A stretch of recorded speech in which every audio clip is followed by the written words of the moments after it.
Much more important story than whatever's going on in the GOP race. These little guys, these little 6 milli lip pillies. You know what I'm talking about? I'm talking about Zinn. Chuck Schumer, top Democrat out there in the Senate, one of the leading Democrats in this country for decades. He wants to take away your tasty little nicotine pouches. Senate Majority Leader Chuck Schumer is calling for federal action to crack down on a product called Zinn.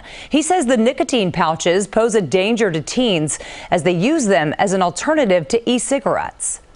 Pouch packed with problems, high levels of nicotine. So today I'm delivering a warning to parents because these nicotine pouches seem to lock their sights on young kids, teenagers, and even lower, and then use the social media to hook them. Senator Schumer is urging the FTC and the FDA to investigate Zinn for concerns relating to marketing and health effects. We reached out to Zinn for comment, but have not yet heard back. I agree with almost everything Senator Schumer just said. These little nicotine pouches, they can pack a punch. Some of them just basically have the same dose of nicotine as a single cigarette. But some, it's more like 3 cigarettes or 4 cigarettes or more. So I agree.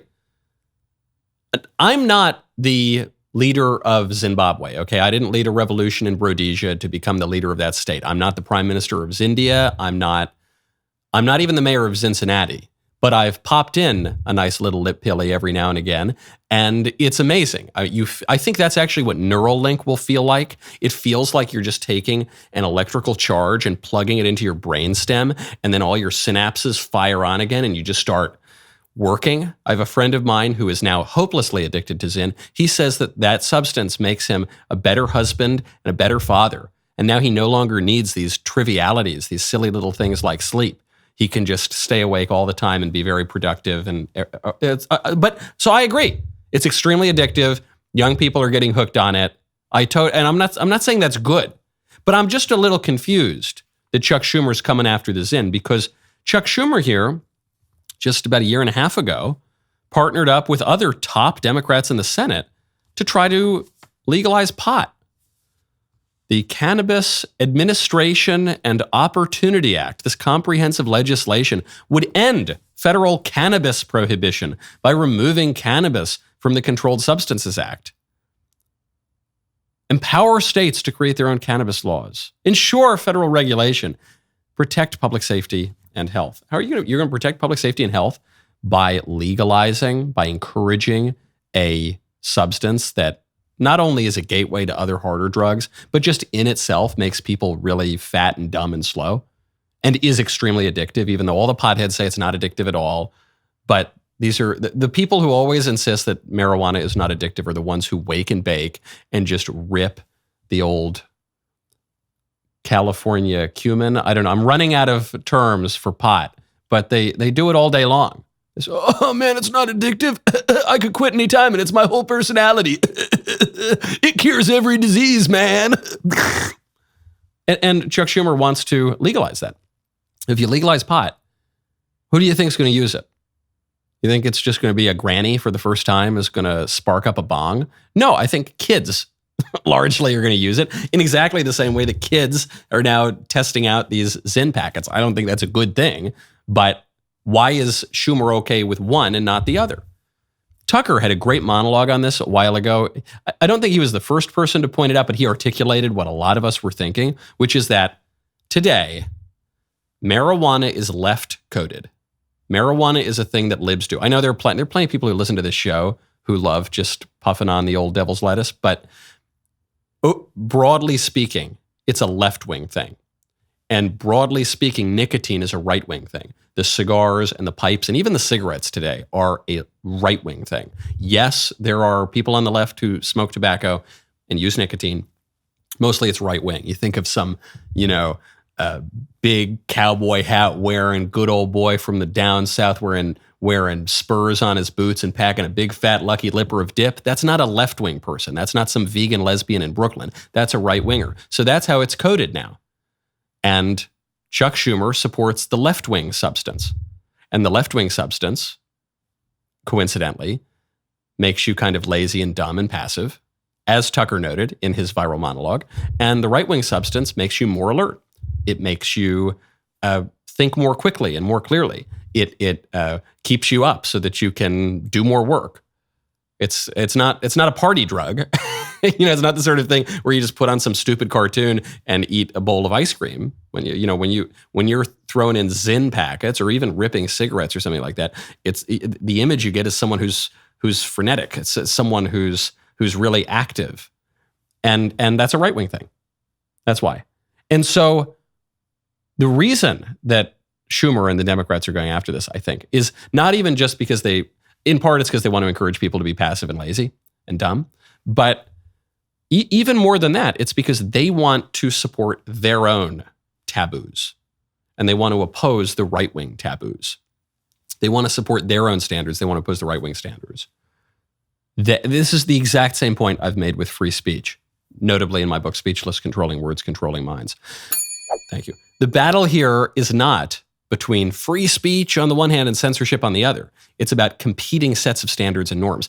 It's the same thing with the substances. I don't even really like Zyn. I mean, I'm making a lot of Zyn puns right now, but I don't like any addictive substances, really. I don't have an addictive personality. I love cigars, but I am not just saying I could quit anytime. I actually have quit for very long periods, and you don't feel any physical drive. I like it, but you take them or leave them. Okay, tobacco has... there's a good piece by the theologian Mike Foley who points out that tobacco relates in a way to the tripartite soul. The tobacco pipe, that's like the logical part of your soul. You think of the philosopher, you think of the stem and the bowl, the male and the female. Then the cigars, they're the thumatic part of the soul. They relate to the chest. You puff it out. You don't really inhale it ever. And cigarettes, and I guess you'd include Zyn and dip in that, that's more the appetitive part of the soul. I don't like the appetitive stuff. I don't like anything that's really addictive. But I would much rather live in a culture that exalts working hard and being more alert and being more conscious and being more fastidious about your work than a culture that supports the Choom Gang and munchies and giggling at stupid cartoons and getting fat and voting for Democrats. And that's what it's about. It's what it comes down to for Schumer. He wants to oppose the right-wing substances, promote the left-wing substances, oppose the right-wing rituals, support the left-wing rituals, because if you create a culture that is left-wing, you're going to get more left-wing voters. The Texas National Guard has responded to a Supreme Court ruling which ruled that the Biden administration is permitted to tear down modest border fencing that the Texas National Guard had erected to try to stop the foreign invasion into Texas, to try to protect Texas's territorial integrity. The Texas National Guard has responded by rebuilding the fence. I love this. This is so great.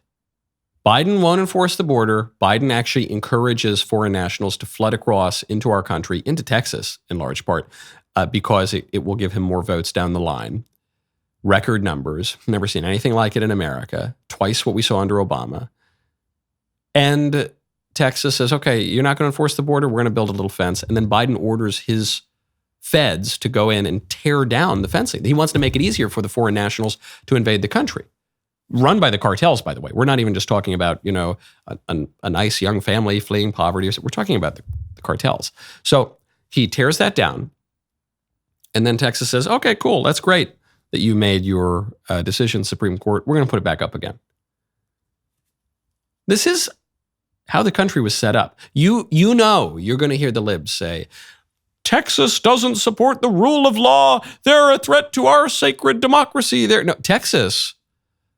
What Texas is doing is far more in line with the founding vision of America than anything you've seen out of Washington in recent years. Texas is enacting federalism, subsidiarity, protecting that which is most local, most dear. Why do we have a federal system in America? Why do we have power reserved, at least in theory, to the states and the counties and the townships and the local communities and the family, ultimately? Because of a deeper principle called subsidiarity, according to which we know that people are going to be most accountable to things that are near to them, that are dear to them, their family and their extended family, their tribe, their kin, their community, their state. They're going to be much less accountable to the national government, and the national government's going to be much less accountable to them.